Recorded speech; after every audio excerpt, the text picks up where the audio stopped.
I volunteer in prisons a lot over the years, so I'm used to yelling when you gotta talk, because they got these fans and ice machines running all the time. So if you can't hear me, just raise your hand up and I'll get louder. I'm not a loud person at all to start with, so if you need to hear me, just raise your hand up. My name is Dean Coley. I'm an alcoholic. My sobriety date September 24th, 1997. My home group is the Principals Group of Raleigh. We meet there twice a week. Tuesday nights at 8 p.m. is our closed literature discussion, where we handle a lot of the same stuff y'all do, tradition, AA history, on the fifth Tuesday. Thursdays are our open speaker meetings. They're also at 8 p.m. And speaker meetings have always been my most favorite meeting out of all the different kinds of meetings we have.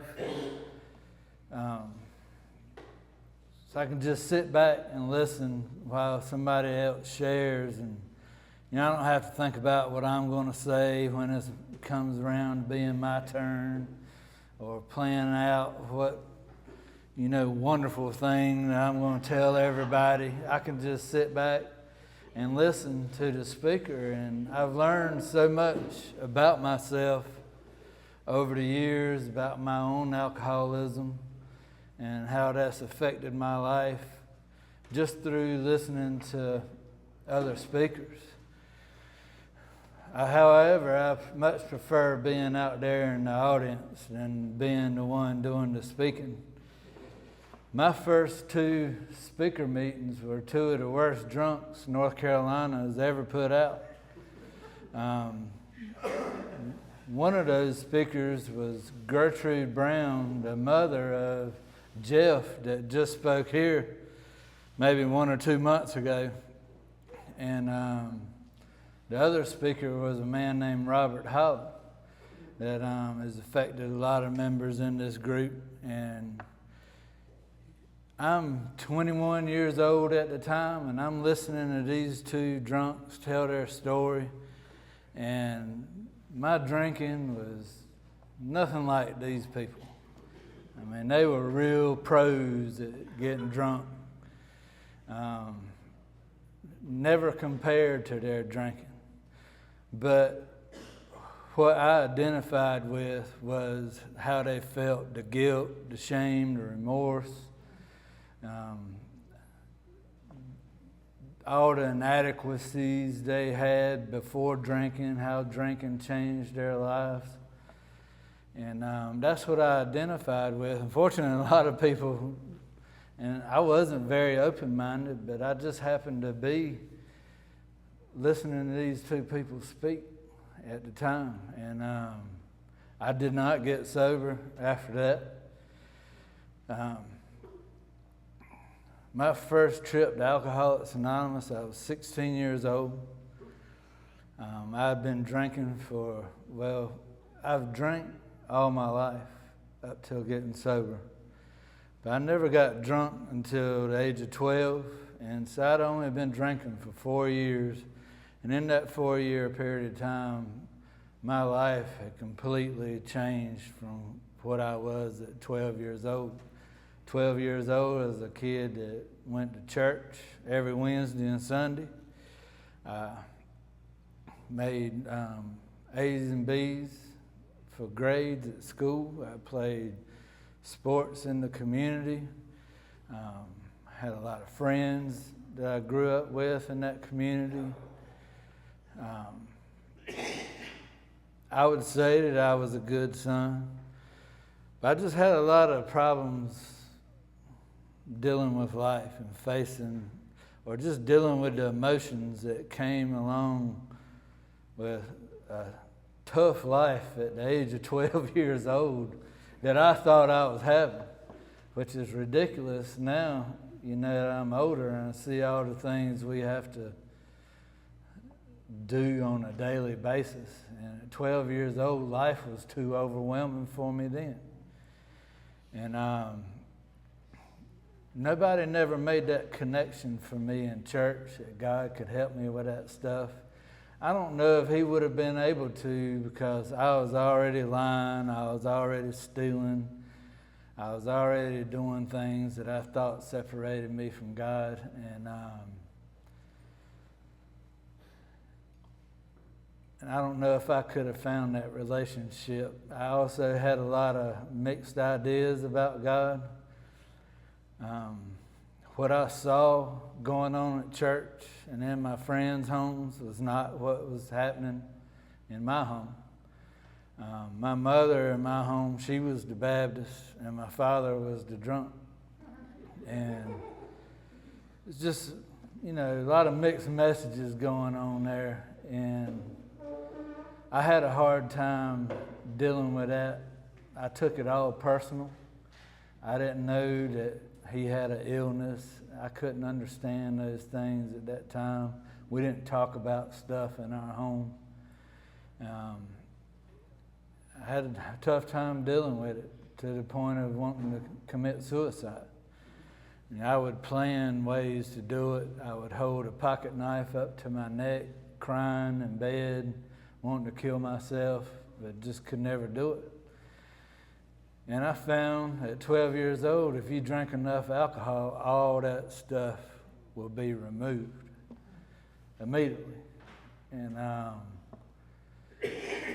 And that's what I set out to do. By the age of 14, it becomes an everyday thing. By the age of 15, I'm drinking a fifth of liquor or a case of beer a day. By the age of 16, I find myself in my first Alcoholics Anonymous meeting. I always compared my drinking to my father's whenever it would cause problems. And I was nothing like my father. I just wanted to have a good time, and that's all I ever set out to do. But in that process, I made a lot of stupid decisions along the way that would land me in trouble with people in authority. And my father was drinking. He'd come home from working, and we worked in construction, and he'd be drinking all day since 4 o'clock that morning. He'd come home, eat supper, cuss everybody out, and then pass out. And he always got up and went to work, always had everything we needed, even some of the things we wanted. And mine, I just had no regard for being responsible. I just wanted to have a good time. And I guess my father saw some of these things in me and made me start working for him at an early age. And that's just another resentment that I had towards him. And all my friends were off playing sports, watching cartoons, having a good time, and weekends and holidays I spent working. And I'm grateful for it today. He taught me a good work ethic. But at that young age, I thought I should be doing other things. But sitting in that first Alcoholics Anonymous meeting, I had no idea what to expect. I remember my father having a talk with me before we went in. He was sober at the time, and just like when anybody in authority would start talking to me, it's like all of a sudden I go deaf. I don't know why that is, but I would just go deaf. I don't remember anything he said. I went in a meeting. I remember we were in a church. There were people in there smoking and cussing. I'd never seen that go on in a church before. And at the end of the meeting, this one old man cussed everybody out. And that was my introduction to Alcoholics Anonymous. And I'm grateful for groups like this group, my home group, Chuck's group, other groups that I attend that have a different message for people who show up. We have a solution. And the only time you'll hear a gratitude meeting is on Thanksgiving. And these meetings that I was going to, trying to get sober, like every other meeting was a gratitude meeting because the chairperson didn't have a topic. And a couple times they had a meeting on a country song that they had heard on the radio that day. But it was mostly people just chirping the AA slogans and just over and over. But for the grace of God, put the plug in the jug and all this stuff. And that was their AA message. It seemed to be working just fine for them. When I first started wanting to get sober at the age of 21, so I was in a lot of trouble, and it looked like AA and going to treatment was the way out of all this trouble. And so I went to an outpatient place on the recommendation of a judge. They said that I needed to go to AA meetings. I tried to hide under the radar in their little classes that they had, 3 hours a week in the evenings for 3 hours a night. And there was a small group in there. Sooner or later, everybody start looking at me. And I'd tell all my lies I'd always told, and then they'd pull out those cups for you to pee in. And then all the lies were over then. And what ended up happening to me was I got an intervention done on me. It wasn't one of those ones you see on A&E where everybody's crying and they had a little letter written. It was this outpatient lady, and who I thought hated me, but looking back, and she was just trying to help me. And my probation officer, who I thought was out to get me, but looking back, he cut me way too many breaks that he should have, and all he was trying to do was help me. He even gave me his home phone number to call him if ever I felt like drinking and needed to call somebody. And I don't know about you, but my probation officer is the last person I'm calling if I want to take a drink. And but he was just being helpful, and they told me that either I go to inpatient treatment or I needed to go on to prison. He had already carried me on the Scared Straight program. It was just a bunch of mean, ugly inmates, like hollering at all the people that was there in the program. And I was already used to all that and that lifestyle, and it wasn't really all that scary to me. Just the fact of being away from what I wanted to do and all the things I was involved in should have been scary enough, but it wasn't. Well, I went to my first inpatient treatment center, and in there I found out about alcoholism. In there they said it was an illness, that there's 2 parts to this illness. I only remember them harping on the physical part of this illness, not so much the mental part. But I remember listening to what they had to say, and it made sense, because I could not explain why at 21 years old I'm in this position that I'm in, fixing to go to prison. My life is pretty much over. Most of the kids I grew up with, their lives were just starting. They were about to graduate college, they were getting married, they were starting families. And me, I'm in a treatment center because I'm too scared to go to prison. And still living at home with Mom and Daddy. And, you know, I thought back all those times where people would ask me, why do you keep doing this? And I had no explanation. I had some lies for a good long time, but at a certain point, the lies just didn't justify it anymore. It just didn't make sense even to me. And all I could do was just shrug my shoulders and say, I don't know. But they're telling me some stuff that's starting to make sense to me. It explains to me why I am the way I am, why I'm in the position I'm in, and it makes sense.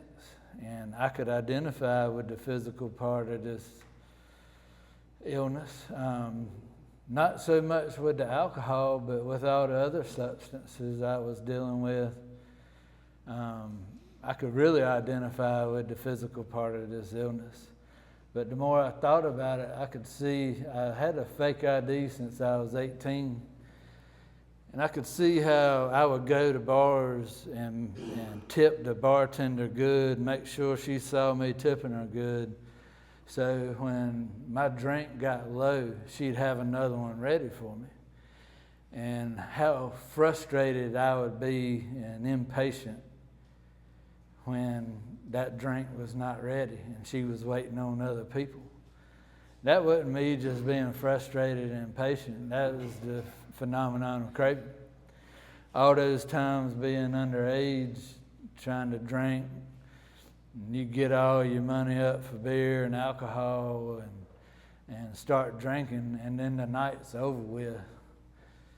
I mean, the booze is done before the night's over with, and the mad frustration behind trying to get somebody to get you more alcohol and scrounging up money to get more alcohol, that's the phenomenon of craving. And then all the times I would overshoot the mark drinking liquor and go hide in the bushes and make myself throw up so I can emerge and keep drinking. That's the phenomenon of craving. And I started seeing this stuff, but I got kicked out of this treatment center. Smoking marijuana in there was not a part of their treatment plan. Some guy smelled it on me, ratted me out, and that was the whole story of my life, people telling on me. That's why I'm in all this trouble. And within a month, I find myself in another treatment center, conveniently before going to see this probation officer. But in a month's period of time, so I'm just wore out with this drinking. Mainly because now I know I got a problem and there's a solution for it. But here I am still drinking, still in all this mess, and I can't stop myself. So I go in the second treatment center with the plan I'm going to do everything that they tell me to do in there. And I stayed away from all the little groups. I did every little thing they told me to do. I got out of there after 30 days. They told me I needed to get a home group and a sponsor and go to meetings every day. And that was the plan. And on the 5th day, I had all intentions on going to a meeting. And then the thought crossed my mind, just like in the big book, that, I should go by and see some of my old friends, show them how good I'm doing, and see what they're up to. And then I'll go to the meeting after that. Well, I went and checked on all your old friends for you. If you're wondering what they're doing, if you're new and wondering what all your old friends are doing, they're doing the exact same thing that they was doing the last time you seen them. And within 30 minutes, I was doing that same thing also. And these relapses went on for another year. During this year period of time, I started back going to church, sitting beside Grandma, and just sweating to death. Every time I would dress up like this, I would just immediately start sweating. I don't know if it was some kind of subconscious thing to do with having to go to court all the time and dress up, or what it was, but it passed. But I would just start sweating, and I'd sit in there beside Grandma and think that, Jesus is just going to come and land on me, and it's going to be good, and everything's going to be okay. And I'd go to the meetings, and I'd pick up y'all's white chips and thinking, I'm going to get this white chip, and this is going to be it. I'm going to be good. But I would sit in there, and I would watch y'all, and that's what it looked like y'all were doing. Y'all would just come and smile, shake hands, and do all that stuff in church that they do, and come back next week and live a good life. And then here in AA, it looked like y'all would come, drink coffee, eat the cookies, and blow crumbs, and shake hands, and spill coffee, and quote slogans, and come back next week. Everybody's still sober. And that's what I was seeing happening, but it wasn't happening for me. And needless to say, these groups that I was attending, I didn't know there was any difference.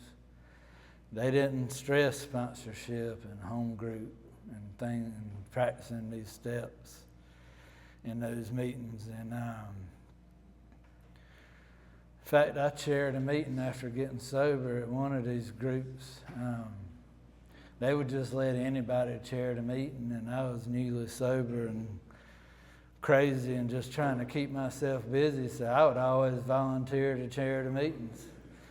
And they'd pass the calendar around. I'd immediately put my name down, and just gave me a commitment for I got to stay sober to the end of next month because I got to chair this meeting. And I chaired a meeting on the 7th step one night, and 2 people got up and walked out. And that's what I was coming to, and I didn't know about all this other stuff. And also, even though I'm a house painter by trade, I'm unemployed house painter, as Paige likes to say, I think I'm a pretty smart guy, and I could figure stuff out. Like, if you gave me some wood and told me to build this podium right here, I could build it with no directions or anything. I could probably do a whole lot better job than this one. But that's how my mind approached stuff. I would try to figure everything out, and then I would mimic that. That's how I grew up. You didn't ask questions. Men didn't ask for help. Men don't cry. And so I had to figure everything out on my own, but that's how my mind worked. And I couldn't figure out this God stuff. I couldn't figure out AA, and I kept getting drunk. And at the end of that year of relapsing, I had my, as Larry likes to hear, my Bill Wilson blue light experience. I wasn't on no mountaintop. I was in the back of a Wake County Sheriff's car. I was sitting on the very next week, I was supposed to go to 2 felony probation violation court appointments, or whatever you call them. It's been so long now, I can't even remember. And here I am getting arrested again. And I tried to stay sober that whole weekend. And because I was scared that if I got drunk or if I drank, that I wouldn't show up to court. So I had a habit of doing that. And I also knew they had that second roll call. And a lot of times I'd roll in there and shake and frame my mind that nobody should even be in public in. And here I am rolling into court like that. And I was scared I was going to do something like that. And so I tried to stay sober that whole weekend. I was sitting there watching the race Sunday afternoon, and the thought crossed my mind, just like in the book, that I'm fixing to go to prison. I'm grown. I should be able to have a cold beer and sit here and watch this race. Well, I went to the convenience store, as Also, almost right across the street from that meeting that I first went to at 16 years old, and bought me a beer. And the next thing I remember was getting arrested that Monday morning again. But having that experience, this is what makes it a bright light experience other than the blue lights. I saw that this is all I've got to look forward to for the rest of my life. I tried everything I could. I tried putting all my money in the bank on Friday, only to go there before they closed to take it all back out with intentions of leaving it there and not taking it out. And then in a matter of a couple of hours, my mind would shift that fast. I tried my father's program of action of working 7 days a week and being angry all the time and not drinking. That didn't work for me. I tried going to church. I tried coming to y'all's meetings. I tried everything I could think of. And on the other hand, I knew that I had not done everything that I was supposed to do here in AA. I knew that I had not gotten a sponsor. I knew that I had not taken these steps. I had not gotten a home group. And I made a deal with myself in the back of that sheriff's car that I was going to come back to AA first chance I got. And I knew AA was in prison because I'd been to enough meetings to hear about it. And I was going to come back here and do everything that y'all telling me to do. Then, if it didn't work, then I could go on and drink and not have to feel guilty about it anymore. And I would know that this is my lot in life and I could accept it and live with it. But I couldn't live with it at that point, so I knew that I hadn't done everything that I could do. And my plans were to stay in jail and go on those court dates and go on to prison. My sister came and bailed me out about 24 hours later. I called my mama like I always done in the mornings after getting arrested. Told her I'd gotten arrested again and I was okay, and I talked to her later and I hung up in her face. I didn't want to get out. I thought my only chance of getting sober would be through prison, and that's not why I volunteer in them today. I volunteer in them today is a way that I could serve God and my fellow man, and that's what the people that I look up to in AA do. And that's who I want to be like. There's no ulterior motive in why I go there. Plus, it's changed my life by doing so. But that was my plan, going to prison. And I got out, went to my little court dates on a Tuesday. On the way home from court, I stopped and got a cold beer. I drank half of it, and I threw a perfectly good beer out the window. And I remember thinking to myself, I just can't take this anymore. It's just the way, like in the doctor's opinion, that's the first thing that got my attention in this big book. And Chuck was reading it to me in his office one evening, where it's talking about your problems piling up on you and they become astonishingly difficult to solve. And that's exactly where I was at. And that Wednesday night, I worked that day or went to court. I can't remember, but I did something. I remember coming home, taking a shower, eating supper with my parents. And I got on my knees and I prayed and I asked God to put somebody there at this meeting, which was a 5-minute walk from my parents' house. And I was going to ask somebody for some help. I'd gotten my courage up. I've had enough. And I walked up to this meeting, and there stands Freddie. He's got this white hair, like Ric Flair's hair, and you could see it for a mile away. And I had another guy in mind, but Freddie was there. And that's the first thing I saw when I came walking up the block. And I walked up to him and I told him, you know how everybody in AA, hey, how you doing? And I said, I'm not doing too good. I need some help. And Freddie said, well, I'm just starting over myself, but I know where to take you. And he brought me to the principals group of Wilson. And in this meeting,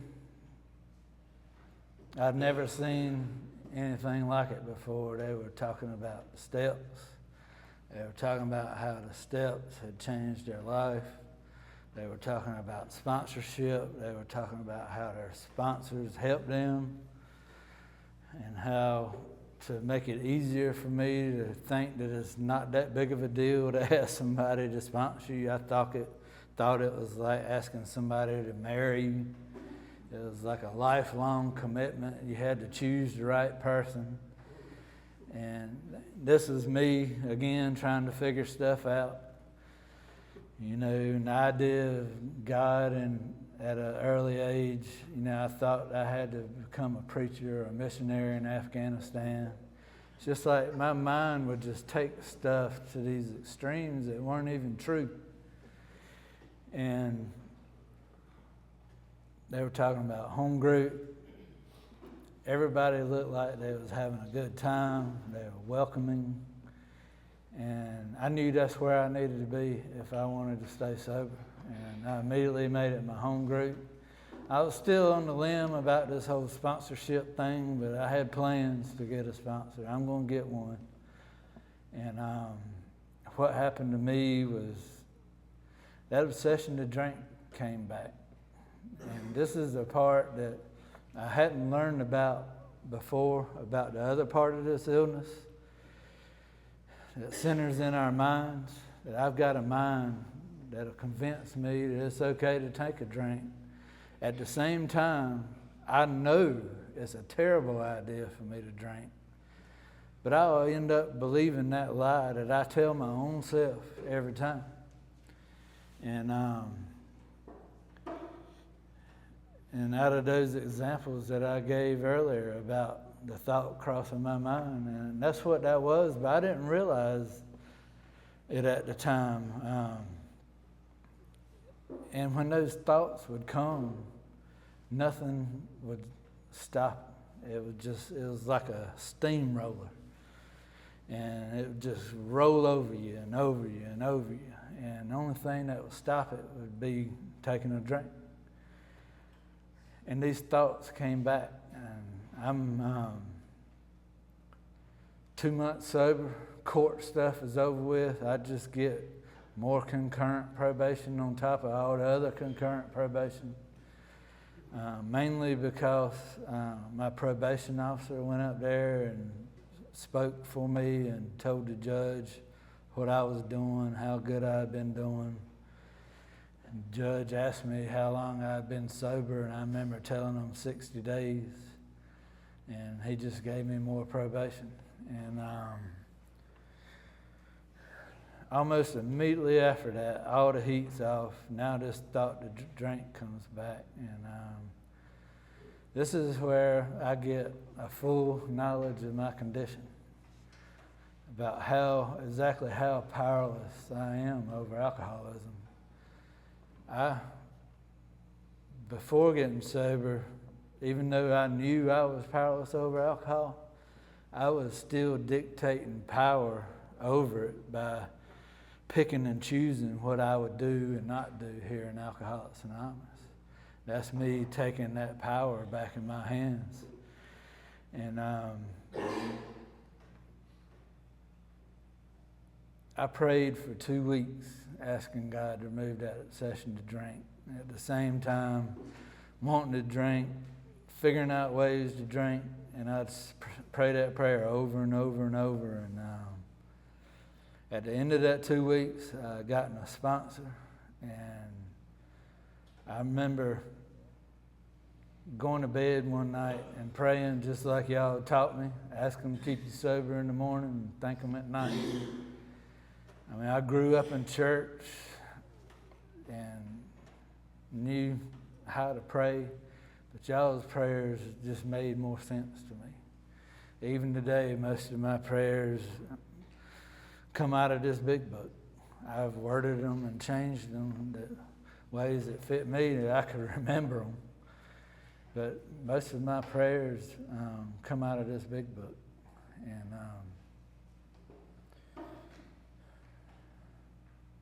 I remember that night going to bed and thanking God for keeping me sober that day, and realized that I had not thought about drinking all day long.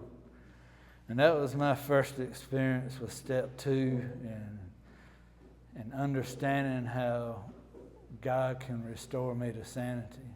That 2 weeks felt like insanity, with every part of me wanting to drink and at the same time not wanting to drink, and having to fight that seemingly on my own. But I was going to meetings. I'd tell myself, if I feel like this after the meeting, it's on. And I'd tell the people after the meeting, and Bobby Chalk was one of those guys, and they would never tell me stuff like, Dean, you don't need to drink, you've come this far, all that frothy emotional appeal like the book talks about. They would tell me like hunting stories and fishing stories, and it would totally distract my mind from what the problem was. And then I'd make it home that night. And that's how tricky these AA people are. If you're new, they do some subliminal stuff here that is really to our benefit, but it's not what you feel like you need at the time. Just like all this stuff about cleaning up and setting up chairs and cleaning the coffee pot. It's all a trick to get you involved and to help you feel comfortable here and get you to know people instead of running out the door after the meeting. But I fell for all these tricks, and I'm glad I did.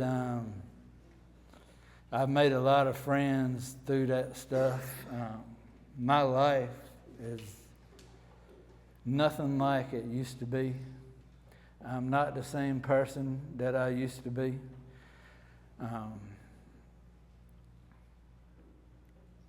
So much has changed. It's hard to fit it all in this last little bit of time that I have. But to start with, what changed, things that I feel like is important is, that idea of suicide had always been plan B. Steve's old sponsor, Keith Lewis, liked to always talk about how alcoholics always got a plan B and C and D. And that was always my plan B. And I started volunteering at a prison in Goldsboro. And I don't know how long I'd been going, wasn't very long. I'd tried sponsoring guys. I was young.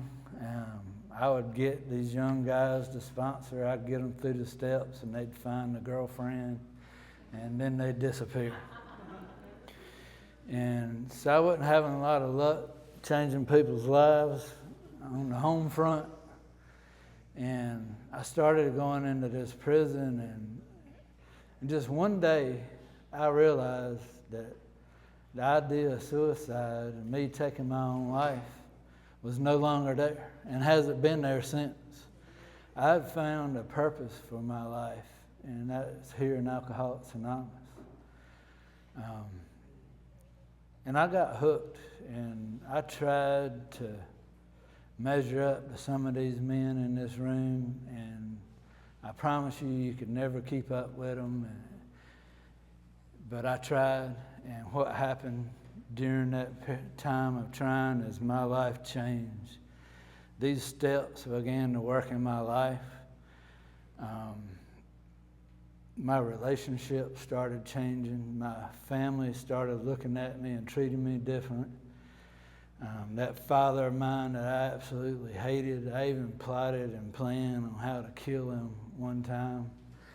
And I remember telling myself, if he says one more word, I'm going to take this cinder block to his head.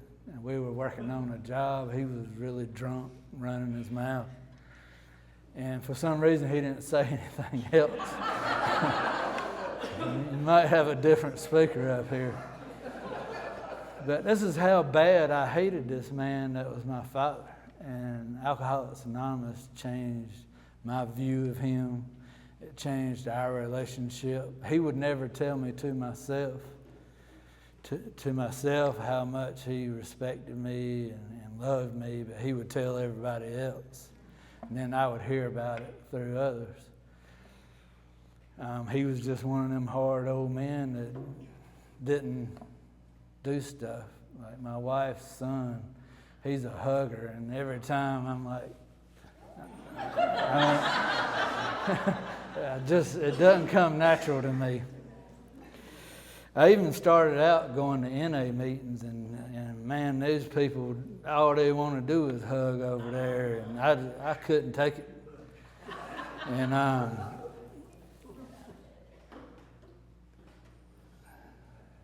like my whole family rallied back in my life. I became a church member and started going to church all throughout my recovery. The biggest thing I can say about that is I enjoyed the challenge that it gives me to become a better person that I don't quite get here in Alcoholics Anonymous. But I live in a small town from Wendell, that's where I live, and like all those people started rallying around me. A lot of the older people would come up to me and tell me that they were praying for me and stuff. And my whole persona in that community changed. My father turned this business over to me in 2008. And all these years I just worked for him. I never knew the business end. I had a tough time figuring that out on the financial part. So I'd always just spend everything I got. And then when it comes to running a business, that is not a good idea. Well, I got in a lot of financial trouble with IRS, credit cards, and it was back when there wasn't hardly no workaround to start with. So I couldn't overcome it at the rate that I was spending. And by 2012, I was about to lose my house and everything. And I took a small break away from everything I was doing in AA. And that was the plan. I didn't want to quit AA or anything. And I was going to make one of those hometown groups, my home group. Well, I tried to do that, and I just couldn't take what was being dished out over there. And I would sporadically go to those meetings, like once every 2 months. I still stayed in contact with a few people in AA. And my plan was to get myself out of this debt. And really God did it. He provided me the work to do and the strength to do it. It was around $80,000 in debt that I was in. It might not be a lot to some people, but it was a lot to me. And it was choking me, was what it was doing. And I didn't see any way out. I looked at bankruptcy, but that didn't seem like what AA had been teaching me all these years. To just take the easy way out. And plus, I really felt like I needed to feel what I was going through to get through that. So I wouldn't keep doing it. I took the Dave Ramsey money classes. I did everything I could. I worked 12, 16 hours a day, 7 days a week. And one day, like all the pressure was off, everybody was paid back. And it took about 2 years, and I'm wondering, well, what do I do with myself now? And what I thought about, I could have easily walked away from Alcoholics Anonymous. I still went to church some during that period of time if I wasn't working on a Sunday. I still prayed, and what I decided was, I made a deal with myself in the beginning of all this that I was going to do what y'all were telling me to do. And I'd done those things, and it had worked. And I also made a decision to turn my will and my life over to the care of God. And what I saw God's plan for me was to be here in Alcoholics Anonymous and be available and try to carry this message. And all my friends are here at Alcoholics Anonymous.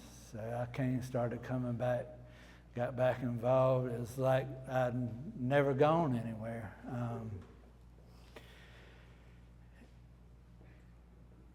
Few years back, probably around 5 years ago, I met Tracy, my wife, who come with me tonight. I'd met her 20-some years ago in church. She was married at the time. Now, I didn't have nothing to do with her not being married anymore. But we started dated some off and on. She runs her own business as well.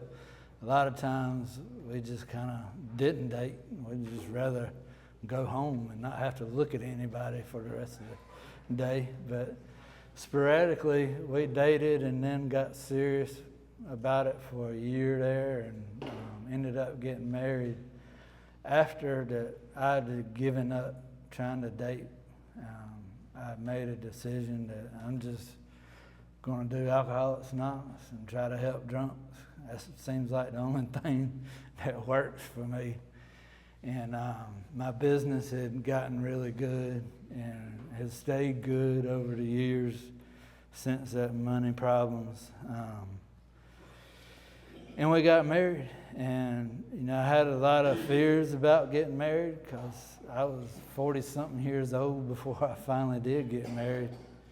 I'd heard all the stories that people say, the old ball and chain, that kind of stuff. And I hadn't had that experience with my wife. We have yet to have an argument.